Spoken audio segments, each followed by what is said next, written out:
Crime બ્રાન્ચે સમગ્ર દેશમાં 100થી વધુ ઘરફોડ ચોરીને અંજામ આપતી સતપાલ ફૌજી ગેંગના સાગીરતને ઝડપી પાડી 29 ગુનાના ભેદ ઉકેલી કાઢ્યા હતા.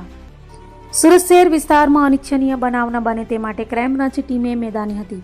ત્યારે ક્રાઇમ બ્રાન્ચની ટીમે બાતમીના આધારે દિનેશ ઉર્ફે લાલજી વૃંદાવન શાહને ઝડપી પાડ્યો હતો. આરોપીની પૂછપરછ કરતા તે વર્ષ 2010માં અમદાવાદ ખાતે બાઇક ચોરીમાં પકડાયો હતો અને જેલમાં થતા ફૂલસિંહ જાટ મારફતે ઘરફોડ ચોરીમાં સંડોવાયેલ સતપાલ ઉર્ફે ફૌજી ઓમપાલસિંહ ચૌહાણ સાથે સંપર્કમાં આવતા ભારતભરમાં 100થી વધુ ઘરફોડ ચોરી કરી હતી.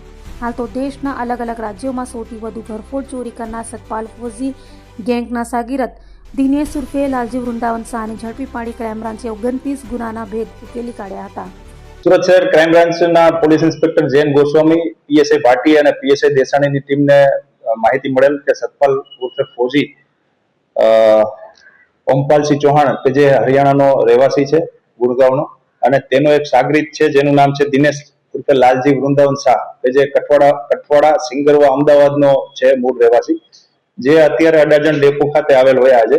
તો એમણે જઈ અને માહિતી મુજબ કામગીરી કરી આરોપી પકડેલ છે. આરોપીની એમો એવી છે કે દિવસ દરમિયાન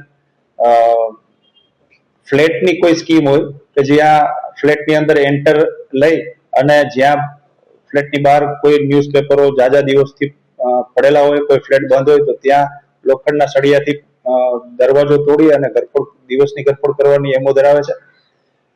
ઉમરાની અંદર, સુરત શહેરમાં ઉમરાની અંદર 2020ની અંદર 26 લાખની એક ઘરફોડ ચોરી થયેલ હતી, જેની અંદર સતપાલ ફૌજી 2022માં પકડાયેલ હતો. સદર આરોપી દિનેશ 2020થી વોન્ટેડ ચાલતો હતો, તો જેનું ઓલરેડી સીઆરપીસી 70 મુજબનું વોરંટ પણ નીકળેલ હતું.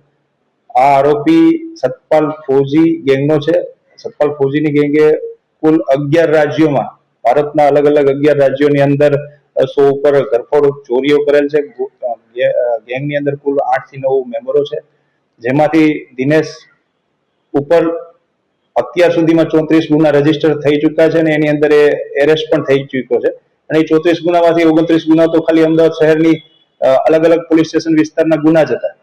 અત્યારે આરોપીની પૂછપરછ દરમિયાન કુલ 29 ગુના એને કરેલાનું જણાવેલ છે, જેમાંથી અમને 7ની એફઆઈઆર મળેલ છે અને બીજાની એફઆઈઆર મેળવવાની ચાલુ છે. વિગત સર, જે આરોપી છે એ ક્યાં રહેવાસી છે અને કેવી રીતે ગુનાને અંજામ આપ્યો?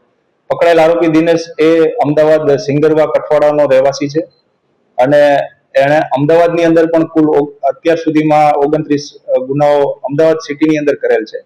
અને એ સતપાલ ફૌજી જે હરિયાણા ગુડગાંવનો રહેવાસી છે અને એની ગેંગનો સાગરીત છે અને આખા ભારતની અંદર અલગ અલગ કુલ 100 ઉપરની ઘરફોડ ચોરીઓ દિવસની કરેલી છે. સુરતમાં કેટલી વખત આવી ચૂક્યા છે? સુરત, ગુજરાતની અંદર સુરતમાં એનો આ એક ઉમરાનો જ ગુનો છે. બાકી અમદાવાદ અને જામનગરના ગુના છે, ગાંધીનગરના ગુના છે. ઉમરાના ગુનામાં જે બધા આરોપી પકડાઈ ગયા છે કે ફરાર છે? એમાં સતપાલ ફૌજી જે મુખ્ય હતો એ 2020નો ગુનો હતો. 2022ની અંદર સતપાલ ફૌજી પકડાઈ ચુક્યો છે.